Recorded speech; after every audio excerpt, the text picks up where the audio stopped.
Good morning, friends. Welcome back to Stories with Pastor Macy.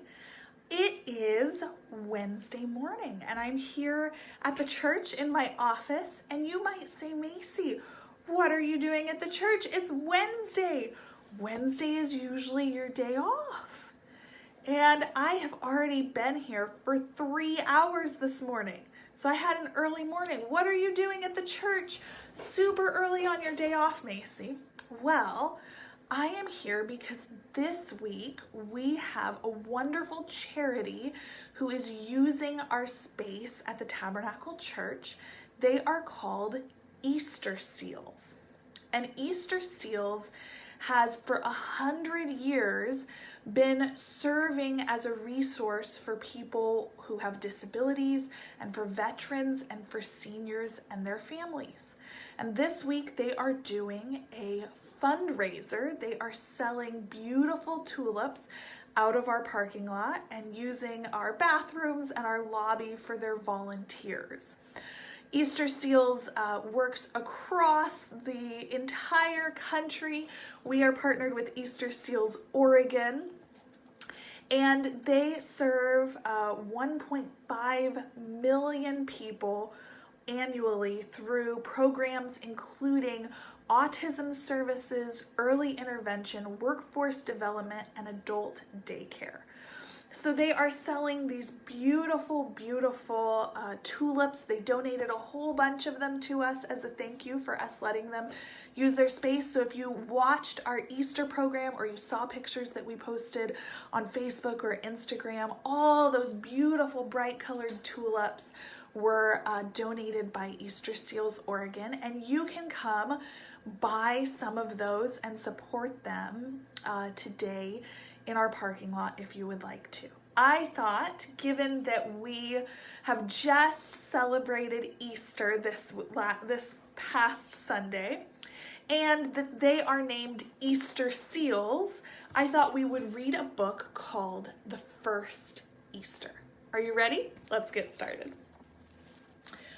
After Jesus had been crucified, Joseph and Nicodemus, two of his friends, wrapped his body and buried it in a garden cave. They rolled a great stone across the opening. Soldiers stood guard in case of trouble. The disciples and some of the others who had loved Jesus went back to the room where they had had the special supper. They felt scared and very sad. But very early Sunday morning, some of the women took oils and spices to put on the body of Jesus. They went out into the dark, silent streets. They knew that Jesus' body had been put into a cave, but there had not been time to do things properly. The women went quietly into the garden. They wondered how they would get into the cave. But as they came near, they gasped with surprise. The enormous stone had been rolled away from the opening, and the guards were gone. The women ran and peered into the cave. It was empty. Whatever had happened, they began to feel worried. At that moment, they saw two men in bright, shining clothes standing beside the cave. The women could hardly believe their eyes. "Why are you looking for Jesus here?" the angels asked. "He is alive. Don't you remember how he told you that he would be killed, but would come back to life again? Run and tell the disciples." The women ran back through the city streets as fast as they could go. "Jesus is alive. The angels of God have spoken to us," they gasped to each other as they ran. When the women arrived at the room where the others were, they banged on the door as hard as they could. "Open the door," they called to the disciples. "We have the best news you've ever heard. Jesus is alive." That same day, two of Jesus' friends were walking home to Emmaus. They did not know that Jesus was alive. "There's no reason to stay in Jerusalem now that Jesus is dead," they said. "We are going home." As they walked down the road, another man caught up with them. He did not seem to know what had been happening, so they told him about Jesus' death.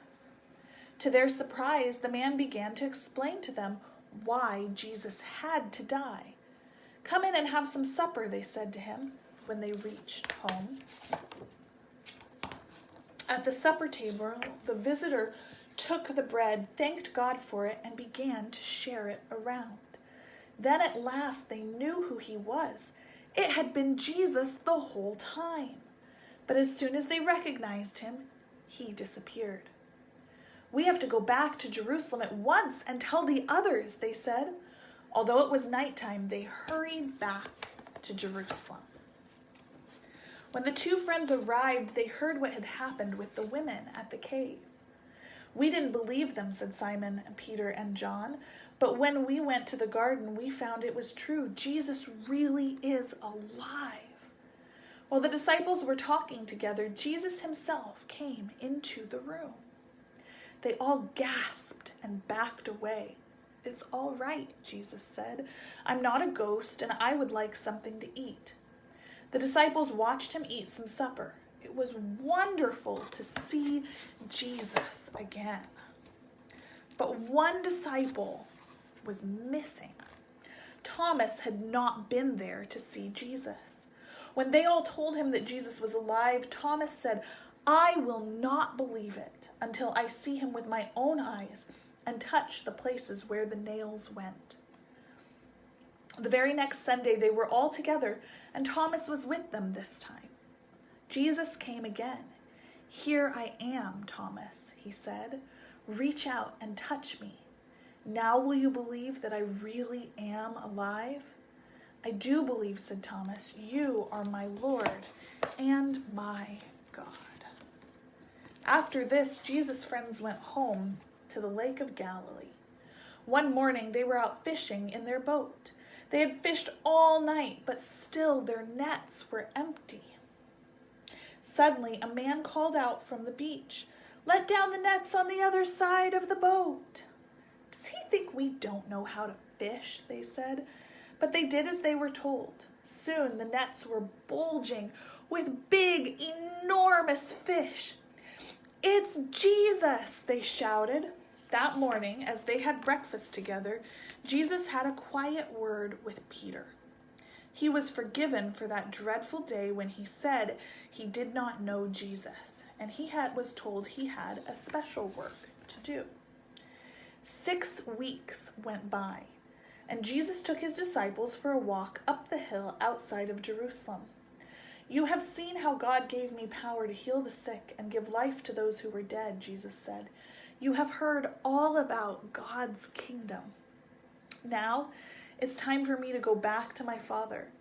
I want you to tell everyone about me. Go to Jerusalem and wait there, for God will give you the same power that he gave me." Then the clouds came down, and when they cleared, Jesus was gone. The disciples went back to Jerusalem and waited. They prayed to God as Jesus had taught them. They talked of all the wonderful things they had seen and heard while they had been with Jesus. They did not know it, but an exciting new life was about to begin. That is the end of the first Easter, which is book number 48 in the Lion Bible story series. I have all 48. I'm not sure we'll get through them all. I love the story of the first Easter. I love that Jesus appeared to lots of people, to Cleopas and his companion on the Emmaus Road, that he showed up just for Thomas, that he forgave Peter. And I love that the first people who heard about Jesus' resurrection were women. That they were the first ones to share that good news with other people. And I am so glad that women and men and boys and girls and all of us get to share the good news that Jesus is alive and Jesus loves us and Jesus is coming back soon. That we get to share that good news with anyone and everyone we meet. I hope you had a wonderful Easter, and I hope that you have some beautiful flowers around your house, whether they're tulips or not.